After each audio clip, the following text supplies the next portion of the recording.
A private IP address can be associated with a virtual machine, an internal load balancer, and application gateway as well. Azure can provide an IP address to your resource using dynamic assignment or static assignment.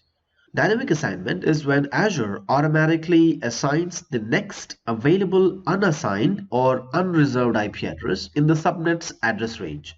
For example, Azure will assign 10.0.0.10 to a new resource if the addresses 10.0.0.4 to 9 are already assigned to other resources.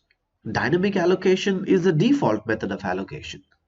Static, on the other hand, is where you select and assign any unassigned or unreserved IP address in the subnet's address range.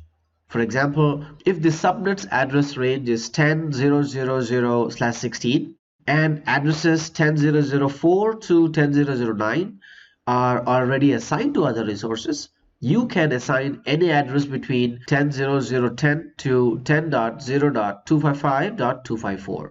In the next video, let's go ahead and see how you can manage the IP addresses.